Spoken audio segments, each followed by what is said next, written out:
नमस्कार दोस्तों, ये देखिए गेहूं की बोवनी। इस खेत में देख लीजिए आप, इस खेत में DBW 303 गेहूं लगाया है। और ये गेहूं हमारे पूर्वजों के द्वारा जो प्रक्रियाएं अपनाई जाती थी उसी प्रक्रिया से इस गेहूं को मैंने लगाया है।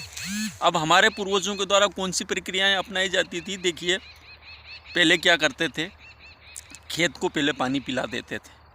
उसके बाद जब उसकी नमी कम हो जाती थी, ऊपर की नमी कम हो जाती थी, तो शिड्यूल से बोवनी कर दी जाती थी। और फिर ये इस प्रकार की 2 दिन बाद इस प्रकार की क्यारियाँ बना दी जाती थी। देखिए ये क्यारियाँ और ये गेहूँ उगने लगे। आज ये गेहूँ अगर मैं छिटक पद्धति से इसको बोता और तो ये 15 दिन के हो जाते।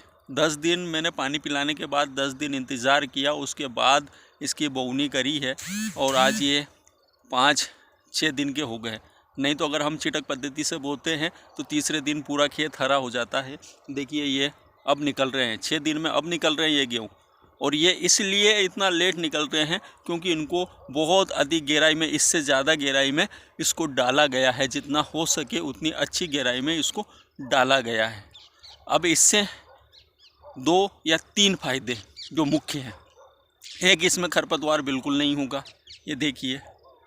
और इसको जो दूसरा पानी है, वो दूसरा पानी अपन छिटक पद्धति से बोते हैं तो 20-21 दिन बाद दूसरा पानी, पहला पानी लगाना पड़ता है बोवनी के बाद। लेकिन इसमें 35 दिन बाद पानी चाहिए होगा। और 35 दिन तक इसमें खरपतवार उगने की कहीं से कहीं कोई गुंजाइश नहीं है। इसका जो 90% खरपतवार है वो उग चुका था। अब इसमें खरपतवार नहीं उगेगा, तो दूसरा इसमें खरपतवार का छिड़काव नहीं होगा। अब हम क्या करते हैं कि जब छिटक पद्धति से बोते हैं तो जो खरपतवार नाशक का उपयोग करते हैं, गेहूं की खरपतवार नाशक इतनी तेज़ होती है कि वो उसको इतना ज़्यादा जोर का झटका लगता है कि गेहूं को फिर से अपनी अवस्था पाने में 20-25 दिन का समय लगता है। मतलब कि हमारा 25% उत्पादन उसी दिन ख़त्म हो जाता है जब हम खरपतवार नाशक का इस्तेमाल करते हैं। हमारे पूर्वज बेवकूफ़ नहीं थे, हम हैं बेवकूफ़। पूर्वज बेवकूफ़ नहीं थे।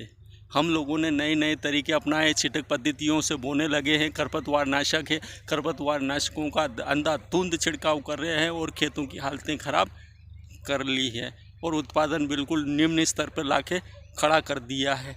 हम लोगों ने पहले 1 बीघा का 20-25 कुंटल गेहूँ आराम से निकलता था।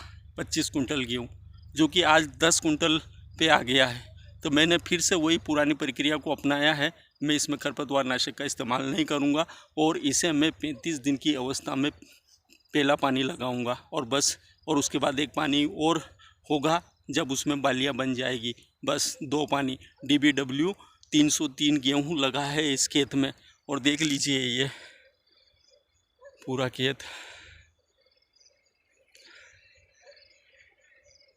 और गेहूँ को हम लोग खाते हैं और इसमें दवाइयाँ बहुत स्वास्थ्य के लिए हानिकारक होती है, तो दवाइयों का भी इस्तेमाल इसमें बिल्कुल नहीं होगा। और खाद भी किसी प्रकार के नहीं। इसमें जो मैंने 12-32-16 खाद डाला था, अब इसके बाद इसमें कोई किसी प्रकार का खाद भी नहीं दिया जाएगा। और देख लीजिए ये पुरानी प्रक्रिया। और दोस्तों कमेंट करके बताना कि हमारे जो पूर्वजों की ये प्रक्रिया थी, ये वाली, कि पहले खेत को रेलो और फिर उसके बाद जब उसमें खरपतवार उग जाए और 10 दिन के बाद शिड्यूल से बोवनी करो और उसके बाद ये क्यारियाँ बनाकर खेती करो। अगर ये तरीका पसंद आया हो तो इस किसान के चैनल को एक लाइक कर देना। नमस्कार।